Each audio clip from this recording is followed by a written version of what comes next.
हाँ आप सुनो इसको, इसका प्रोसेस पूरा सुनो। आपको अभी कल या एक दिन बताया था कि 1 पॉइंट से पास होने वाली लाइन का इक्वेशन होता है s minus S1 upon a, y minus Y1 upon b, z minus Z1 upon c। तो यहाँ जो सब्ट्रैक्ट है उसी पॉइंट से लाइन पास हो रही है। कहाँ से पास हो रही है? ये S1 Y1 Z1 से। तो इसमें से क्या सब्ट्रैक्ट है? 1 ना, इसमें से क्या सब्ट्रैक्ट है? -2। ऐसे Z3 सब्ट्रैक्ट है। तो ये लाइन कहाँ से पास हो रही है? 1 -2 3 से। तो वही तो पॉइंट भी यहाँ दिया है। तो कहने का मतलब ये लाइन में उस पॉइंट का कोऑर्डिनेट निकालना है। उस पॉइंट का कोऑर्डिनेट, ये एक पॉइंट आपको ए दिया है जिसका कोऑर्डिनेट है 1 -2 3। अब इसी लाइन में उस पॉइंट का कोऑर्डिनेट निकालना है जिस पॉइंट P की ए से डिस्टेंस 3 यूनिट है। ठीक है, तो लाइन में पॉइंट P का कोऑर्डिनेट निकालने का क्या तरीका है? लाइन की इक्वेशन को R मान लो, तो लाइन में कोई पॉइंट मिल जाता है, उसी को P मान लो। उसी को क्या मान लो? P। और A से P तक की डिस्टेंस लगाओ, डिस्टेंस फार्मूला लगाओ, root of x2 minus s1 का whole square, y2 minus y1 का whole square, z2 minus z1 का whole square is equal to 3, squaring both side. तो आपको r की वैल्यू मिल जाएगी और r की वैल्यू P के कोऑर्डिनेट में रख दोगे। अभी P का कोऑर्डिनेट तो r के फॉर्म में मिला है ना, और फिर r की वैल्यू P में रख दोगे तो इस लाइन में उस पॉइंट का कोऑर्डिनेट आ जाएगा जिस पॉइंट की A से डिस्टेंस क्या है? 3 यूनिट। 3 यूनिट, समझ गए? इस लाइन में उस पॉइंट का कोऑर्डिनेट निकालना है जिस पॉइंट की इस पॉइंट A से डिस्टेंस है 3 यूनिट है। तो लाइन के इक्वेशन को R मानने से लाइन पर कोई पॉइंट मिल जाता है। मान लेते हैं वही पॉइंट P ही है जिसकी A से डिस्टेंस 3 है। तब A से P तक की डिस्टेंस निकालोगे डिस्टेंस फार्मूला लगा के और उसको 3 के इक्वल कर दोगे। तो R की ऐसी वैल्यू निकलेगी जिस वैल्यू को रखने के बाद जो पॉइंट मिलेगा उस पॉइंट की A से डिस्टेंस 3 होगी, वही वाला पॉइंट निकलेगा। ठीक है, R की वैल्यू रखने से। तो पहला काम क्या रहेगा? लाइन की इक्वेशन को R मानकर लाइन पर कोई पॉइंट निकालना, उसका नाम P रखना। According to question AP is equal to 3, distance formula लगा के R की वैल्यू, और R की वैल्यू P में रख देंगे तो P का कोऑर्डिनेट आ जाएगा। तो लिखते हैं, given the equation of a straight line x minus 1 upon 2 y plus 2 upon 3। इसी को हम लिख सकते हैं y माइनस 2 कर देते हैं आप। ठीक है, और इसको z minus 3 upon 6, equation first. Clearly a point A जिसका coordinate 1 -2 3 lies in line first, LIES, lies in line first. अब क्या करेंगे? लाइन की इक्वेशन को क्या मानेंगे? R। तो let x minus 1 upon 2 y plus 2 upon 3 z minus 3 upon 6 is equal to R।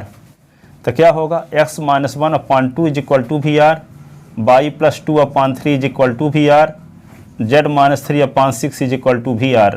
तो क्या होगा? s minus 1 is equal to 2R, y plus 2 is equal to 3R, z minus 3 is equal to 6R। तो s is equal to क्या होगा? 3R plus 1 2R plus 1 2R plus 1, y is equal to 3R minus 2, z is equal to 6R plus 3। Clearly a point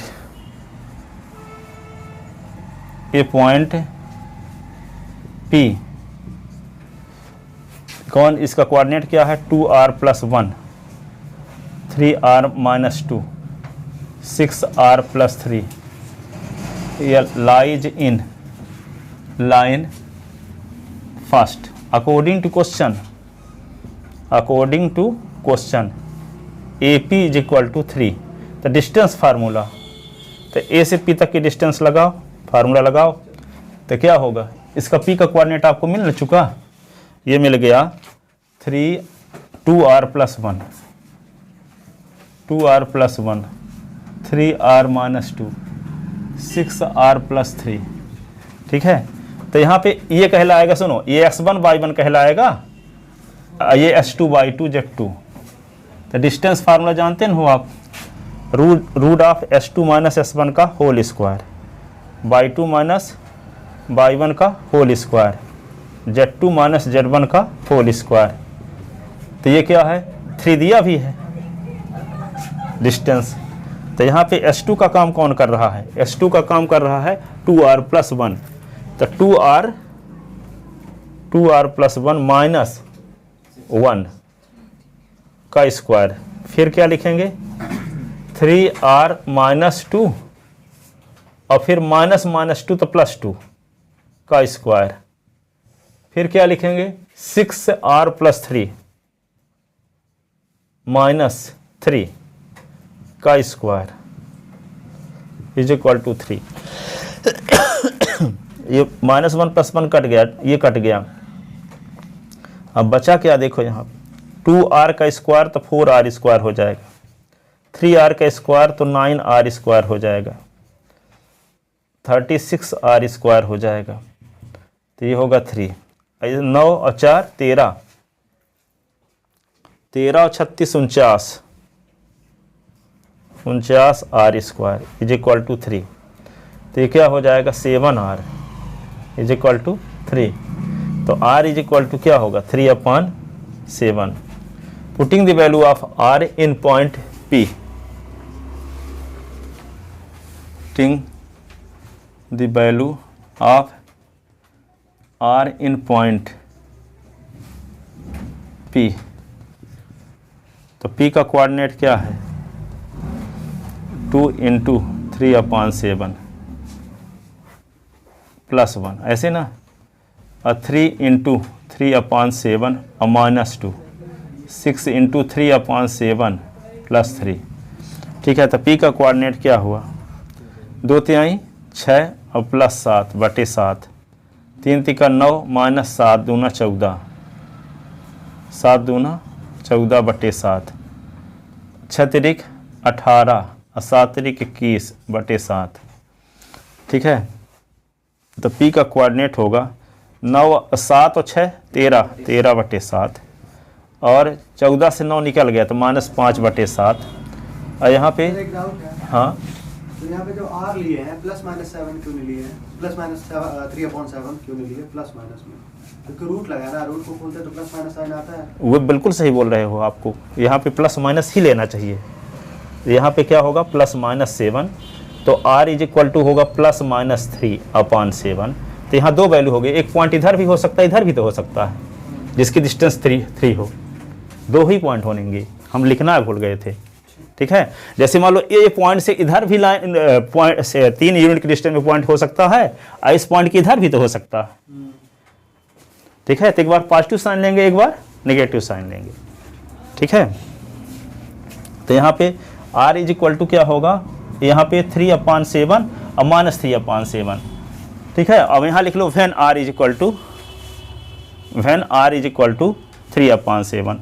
तो ये आ गया 18 और 21 क्या होगा 39 ना, 39/7। ठीक है, अब when r is equal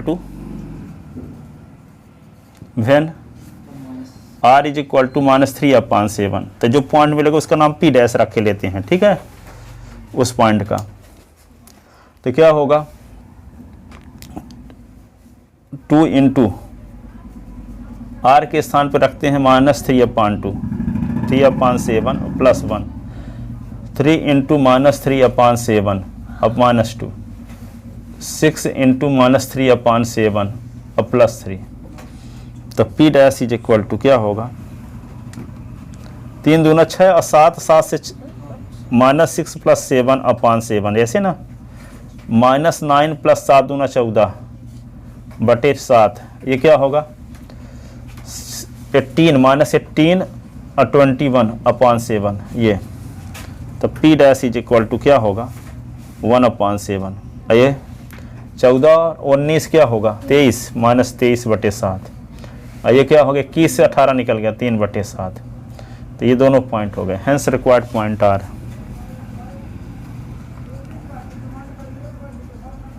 required points are कौन कौन पॉइंट हो गए 13/7 -5/7 39/7 एंड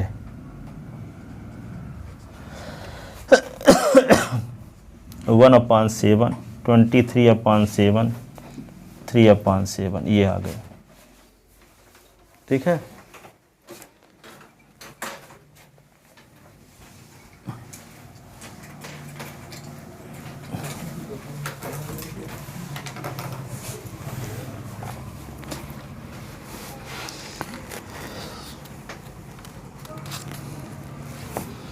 अगला क्वेश्चन है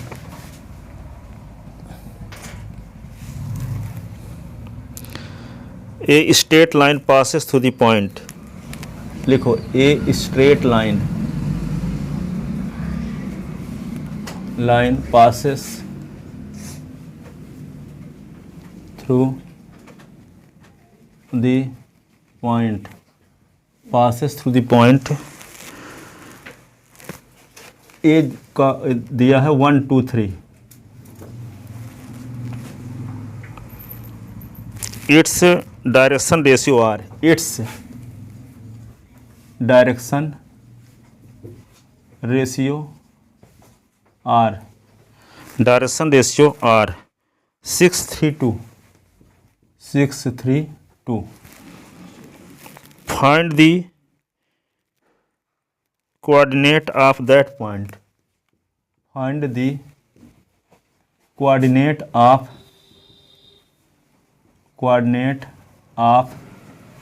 that point, coordinate of that point P lies on the line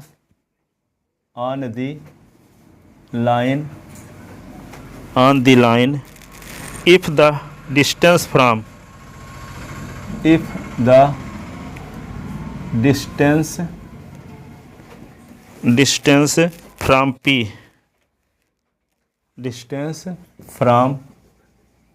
P to A is 14 unit. वही सवाल है पर थोड़ा सा घुमा के दिया है बस। लाइन के इक्वेशन डायरेक्ट नहीं दिया है, लाइन के इक्वेशन भी निकालना आता है कि नहीं, कि एक पॉइंट दिया है, डायरेक्शन रेशियो दिया है। अभी शुरुआत में पहले क्वेश्चन बताए तो हैं कि x - s1/a, y - y1/b, z - z1/c।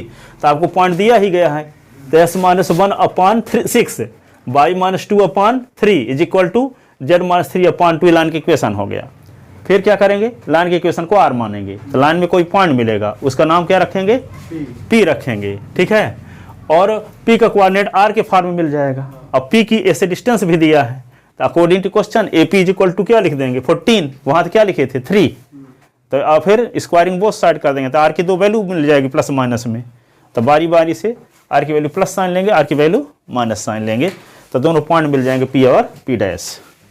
है ना वही सवाल। तो CBSE में ऐसे घुमा के पूछता है, डायरेक्ट सीधे सीधे नहीं पूछता, 2-3-4 चीजें जितने प्री-बोर्ड है ना, इस तरह क्वेश्चन दिखे ही नहीं है। अचानक है बोर्ड में दिखते हैं, हाँ क्वेश्चन दिखे कोऑर्डिनेट वाले। हाँ, तो वो सब इकट्ठे आएंगे ना, सब पूरे NCERT क्वेश्चन बता रहे हैं। तो वो अभी तो पढ़ाया नहीं गया था, सोचे होगे कि होगा नॉर्मल क्वेश्चन दे देते, 2 पॉइंट से ज्यादा वाली लाइन के क्वेश्चन है, निकालो हो गया।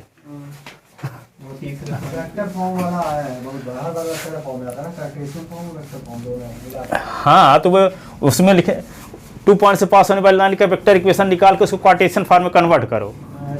हाँ, ये भी तो रहता है परपेंडिकुलर डिस्टेंस निकालो, इमेज निकालो, सब कुछ आ जाएगा।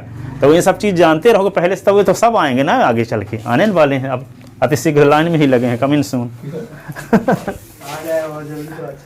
सुनो, गिवन ए पॉइंट ए है जिसका कोऑर्डिनेट है 1 2 3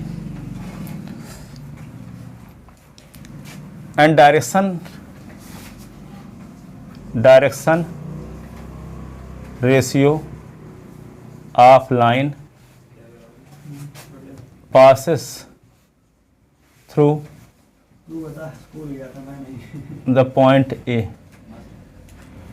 R A B C। बाद में बात करना। अब यहाँ पे क्या है 632। The equation of line, equation of line passes through point A B. तो क्या होगा, फार्मूला जानते हो, S minus S one upon A, Y minus Y one upon B, Z minus Z one upon C, ये formula जानते हो। अब S one Y one Z one का काम कौन कर रहा है, ये S one Y one Z one है, और ये ए बी सी आपको दिए है ये वाला।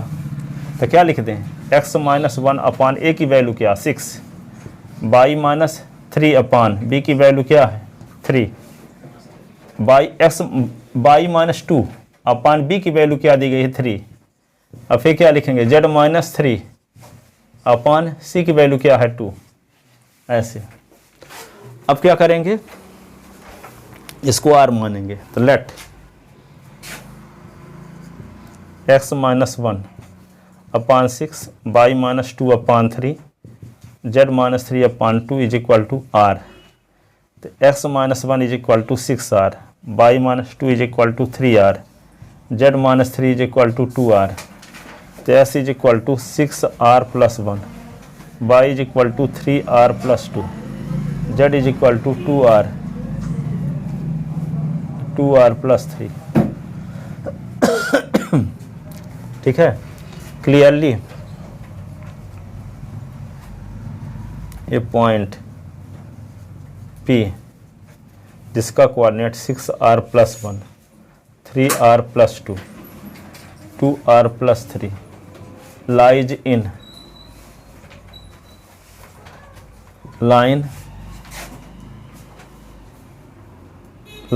Line first.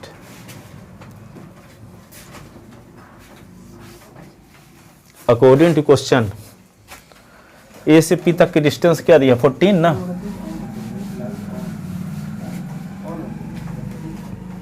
क्या बोले ऑन से वहाँ पे जब आप लाइज इन लिखते हैं ना, तो वहाँ पे लाइज ऑन होना चाहिए ना। इन में ऑन माने भी यहाँ में से मतलब है इन में भी दोनों लगाया जा सकता है। अंदर लाइन के अंदर, और मतलब लाइन के ऊपर ऐसा। इन का मतलब मीन का उपयोग किया जाता है कि इन माने में भी होता है, इन माने में और या अंदर भी होता है, में भी होता है अंदर भी होता है। ये नहीं कि हम पहली बार यूज कर रहे हैं, कई बार यूज करते करते थक गए, तो इसलिए अब दोनों यूज किया जा सकता है। आप बार बार यहाँ यूज करते रहे होंगे, हम इन भी करते हैं। ठीक है, तो ये देखो, तो क्या करेंगे इसको अकॉर्डिंग टू क्वेश्चन, प्रश्नानुसार क्या होगा, AP इज इक्वल टू क्या लिखेंगे 40 according to question AP is equal to 14। तो डिस्टेंस फार्मूला लगाओ, तो क्या होता है S2 माइनस S1 का whole square, Y2 minus Y1 का whole square, Z2 minus Z1 का whole square is equal to 14। अब S2 इसको क्या मान लेंगे, S1 Y1 Z1 तो ये है ना, ये S2 Y2 Z2 है। तो क्या करेंगे 6r plus 1 minus 1, 6r plus 1 minus 1 ये होगा। फिर क्या लिखेंगे 3r plus 2, 3r plus 2 minus 2 का स्क्वायर। फिर क्या 2r plus 3 minus 3, 2r plus 3 minus 3 का स्क्वायर इज इक्वल टू 14। अब देखो ये इससे कट गया, ये इससे कट गया, सब माहौल तैयार ही हो रहा है ना।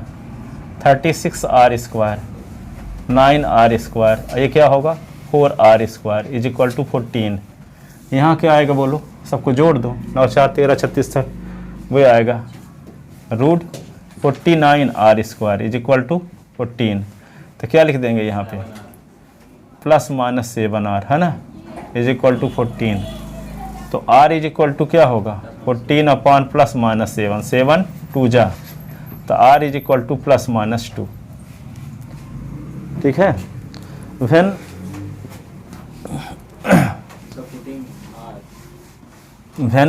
तो r की वैल्यू क्या आ गई 2 माइनस 2, तो when r is equal to 2 then p का कोऑर्डिनेट क्या होगा 6r प्लस 1, 2r प्लस 2 और 3r प्लस 2, 2r प्लस 3।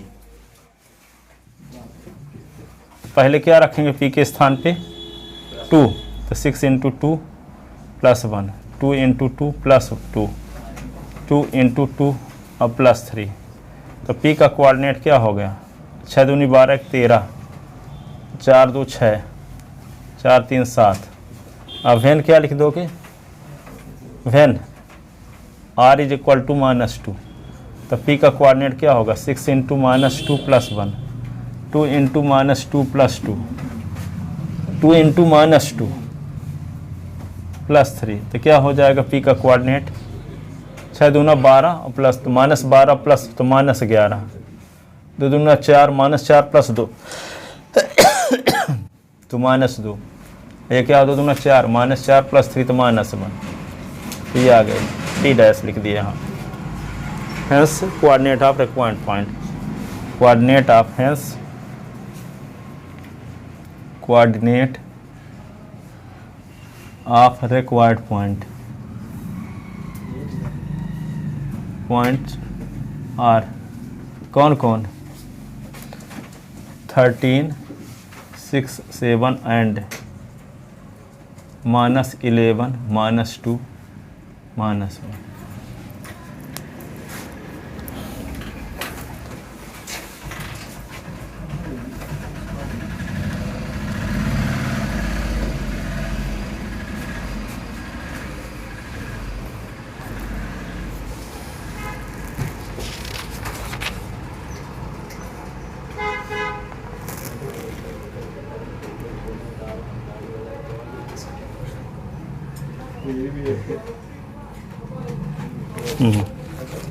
अब देखो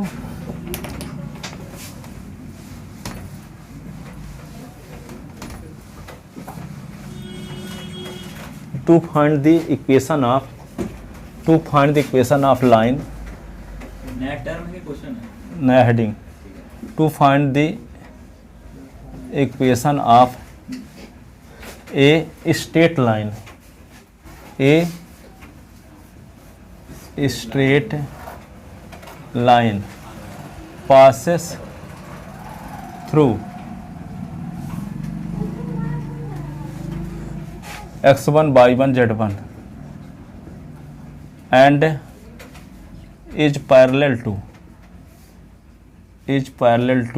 a straight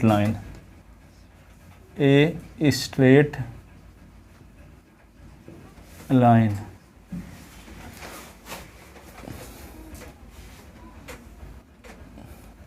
x minus x2 upon a, y minus y2 upon b, z minus z2 upon c। ठीक है, उस line के इक्वेशन निकालना है जो एक पॉइंट से जा रही है। x2 के लिए हैं, क्योंकि x1 y1 z1 इसका नाम रख तो दिए। अच्छा वो, हाँ, x1 y1 z1 से ये लाइन जा रही है और एक लाइन के पैरेलल भी है। तो किस लाइन के पैरेलल है? s minus s2 upon a, y minus y2 upon b और z माइनस z2 अपान c। तो 1 पॉइंट से पास होने वाली लाइन की इक्वेशन तो जानते न हो, क्या होती है? s माइनस s1 अपान a1 लिख लेते हैं यहाँ पे, इस वाले में a2 लिख दें, इसमें a2 b2 c2 लिख देते हैं, s2 y2 लिखे हैं। तो s1 y1 z1 से जाने वाली लाइन की इक्वेशन क्या होगी? s माइनस s1 अपान a1, y माइनस y1 अपान b1 और z माइनस z1 अपान c1। अब ये लाइन इस लाइन के पैरेलल कब होगी? जब a1 upon a2 is equal to b1 upon b2 is equal to c1 upon c2। Parallel होने के लिए ही कंडीशन बताए हैं। ये कोलिनियर वाली भी कंडीशन है ना, कोलिनियर होने के लिए भी डायरेक्शन रेशियो सेम होना चाहिए या डायरेक्शन रेशियो क्या होना चाहिए? कोलिनियर होने के लिए क्या होता है? डायरेक्शन रेशियो जैसे कौन साइड है तब पैरेलल तो बोल ही सकते हैं उसको भी, और उसमें कॉमन पॉइंट में रहता है। जब कोई लाइन कोइंसाइड है तो पैरेलल कहा जा सकता है, तो उसमें कोइंसाइड के लिए क्या कहा जाता है? उसमें एक कॉमन पॉइंट रहता है जो दोनों में कंटेन रहता है। इसमें कॉमन पॉइंट नहीं रहेगा, पर डायरेक्शन रेशियो तो प्रोपोर्शनल यहाँ भी रहेंगे वहां भी रहेंगे। तो कंडीशन थी 3 पॉइंट को कोलिनियर दिखाने के लिए कंडीशन बताए थे। ए बी अब बी सी का डायरेक्शन रेशियो निकालो सेम आ जाएगा, तो कहेंगे कि दोनों पैरेलल हैं but B is common point, therefore A B and B C are coincide, so given point A B C are collinear. ठीक है, पर यहाँ पे क्या है? इस पॉइंट से पास होने वाली लाइन की इक्वेशन क्या लिखोगे? s minus s1 upon a1, y minus y1 upon b1, z minus z1 upon c1. This line will be parallel to line given line if दोनों के डायरेक्शन रेशियो क्या होनी चाहिए, proportional. Therefore a1 upon a2 is equal to b1 upon b2 is equal to c1 upon c2 is equal to k मान लेंगे. ठीक है, तो a1 की वैल्यू क्या आ जाएगी, a2 के, b1 की वैल्यू b2 के, c1 की वैल्यू c2 के, और k हटा देंगे तो क्या आ जाएगा लाइन का इक्वेशन. डायरेक्शन रेशियो तो वही हो जाएगी जो इस लाइन की है. एक तरह से काटने के बाद तो लिखो, तो given A point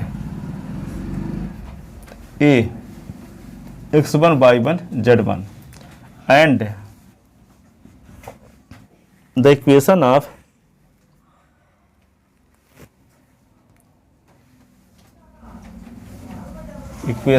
straight line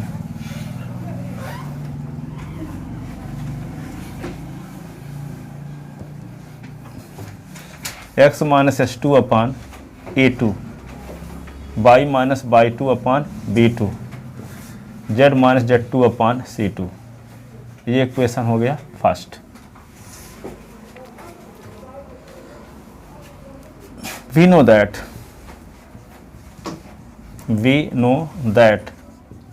the equation of any line passes through the point x1 y1 z1 b. तो क्या लिखेंगे, x minus x1 upon a1 y minus y1 upon b1 z minus z1 upon c1. The line second will be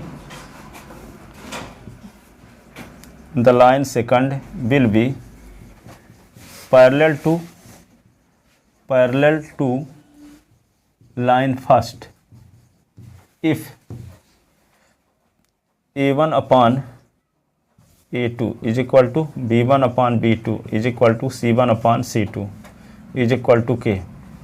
तो क्या आएगा, a1 is equal to a2 k, b1 is equal to b2 k, c1 is equal to c2 k. Putting the value of a1 b1 c1 in equation second. Putting the value of a1 b1 c1.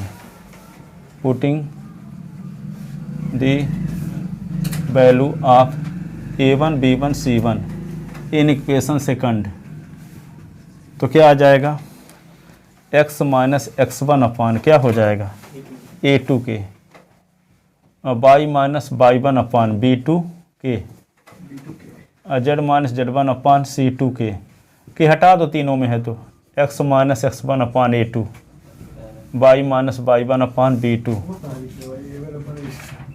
z c2.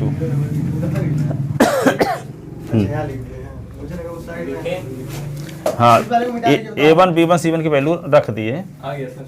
हाँ, वही direction ratio तो वही रहेगा ना, parallel line है तो cut जाएगा तो वही आ जाएगा. काटोगे नहीं तो अलग रहेगा, लेकिन काट दोगे तो वही ना आ जाएगा जब पैरेलल लाइन है तो.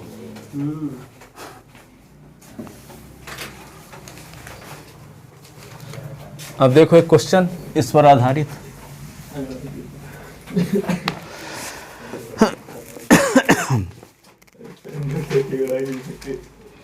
देखो एनसीईआरटी में ये क्वेश्चन दिया गया है, find the equation of line, find the Cartesian equation, find the Cartesian. ये सब कार्टेशियन फॉर्म में बता रहे हैं, वेक्टर फॉर्म में नहीं बता रहे हैं. Find the Cartesian equation of line, Cartesian equation of line which passes through the point, which passes through the point, passes through the point. कौन point? -2 4 -5, -2 4 -5 and parallel to the given line, and parallel to the given line, parallel to the given line.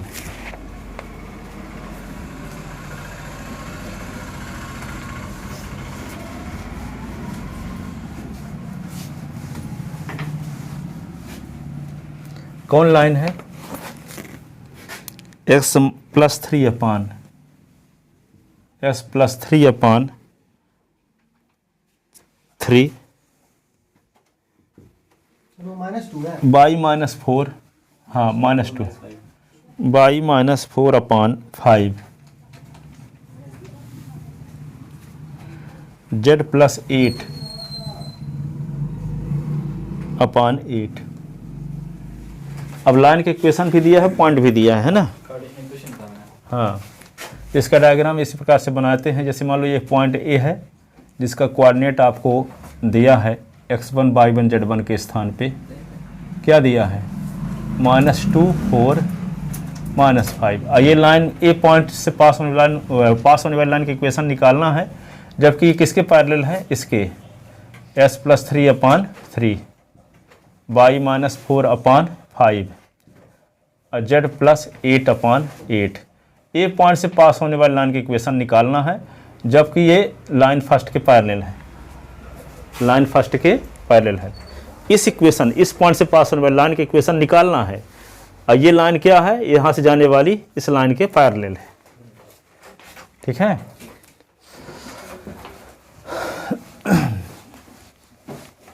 तो क्या लिखोगे, given A point A जिसका coordinate है x1 y1 z1 के स्थान पर दिया है -2 4 -5 and equation of line and the equation of given line x plus 3 upon 3 y minus 4 upon 5 z plus 8 upon 8। ये इक्वेशन फर्स्ट है। then we have to find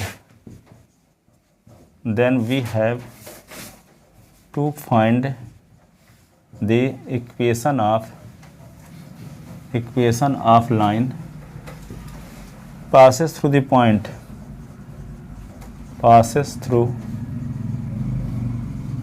point A and is parallel to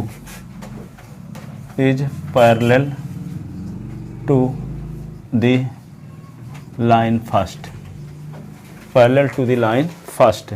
अब क्या करेंगे, one point से पास होने वाली किसी line की इक्वेशन आप जानते हो। We know that the equation of any line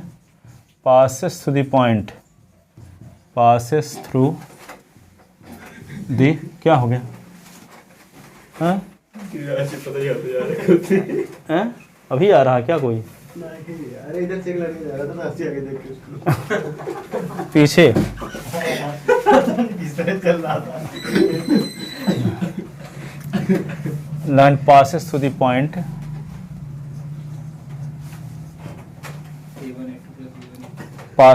point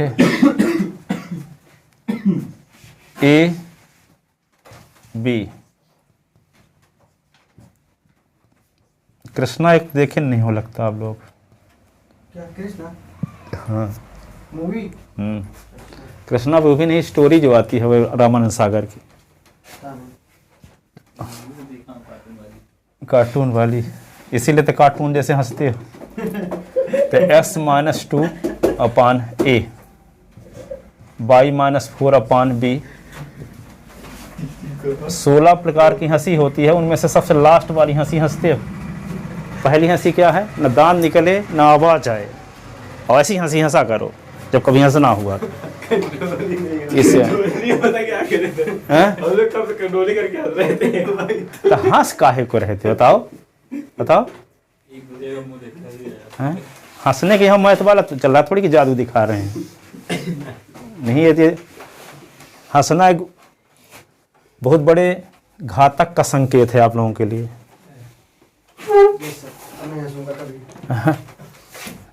हंसी आएगी कहाँ?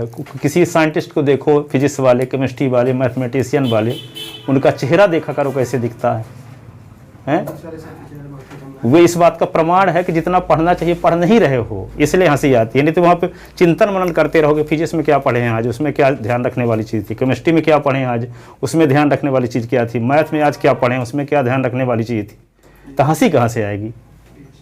और यहाँ थोड़ी कि जादू दिखाया जा रहा कि कोई कि हंसी आ रही है। और यदि ऐसा नहीं चल रहा है तो सही तरीके से पढ़ने नहीं जानते अभी। यूनिक स्टूडेंट वाला, अब देखो तो s माइनस माइनस टू, तो कहाँ s minus minus two upon a, y minus 4 upon b, z minus minus 5 अपान क्या लिखोगे c, तो s plus 2 upon a, y minus 4 upon b, z plus 5 upon c। और ये लाइन क्या है? Second. और ये लाइन सेकंड, लाइन फर्स्ट के पैरेलल कब होगी? जब दोनों के डायरेक्शन रेशियो प्रोपोर्शनल हो। इसका मतलब क्या? a upon 3 is equal to b upon 5 is equal to c upon 8 is equal to क्या मान लेंगे वहाँ पे? k। तो ए बी सी की वैल्यू के फॉर्म में मिल जाएगी, और ए बी सी की वैल्यू यहाँ के फॉर्म में रख देंगे, और फिर के हटा देंगे तो लाइन के इक्वेशन आएगा। के हटाने के बाद वही आ जाएगा एक तरह से आपको, ठीक है? तो क्या लिखोगे? The line second will be, the line second will be parallel to line first, parallel to the line first if a upon 3 is equal to, if a formula लिखे देते पहले, a1 upon a2 is equal to b1 upon b2 is equal to c1 upon c2। तो a1 b1 c1 का काम कौन कर रहा है? a b c। तो a upon 3, b upon 5, c upon 8 is equal to k। तो a is equal to क्या होगा? 3 के, b इज इक्वल टू 5 के, c इज इक्वल टू 8 के। और putting the value of ABC in equation second, putting the value of ABC in equation second, putting the value of ABC in equation second. Second में value put कर दो, तो s plus 2 upon a के स्थान पे 3k, y minus 4 अपान b के स्थान पे क्या लिखेंगे? 5k, और z प्लस 5 अपान c के स्थान पे 3k, के हटा दो, तो s plus 2 upon 3, y minus 4 upon 5। Sir 8k होना चाहिए था ना? हाँ 8k लिख दो, 8k लिख दो, ठीक है। तो z plus 5 upon 8, this is equation of required line, this is equation of required line, ठीक है। जाओ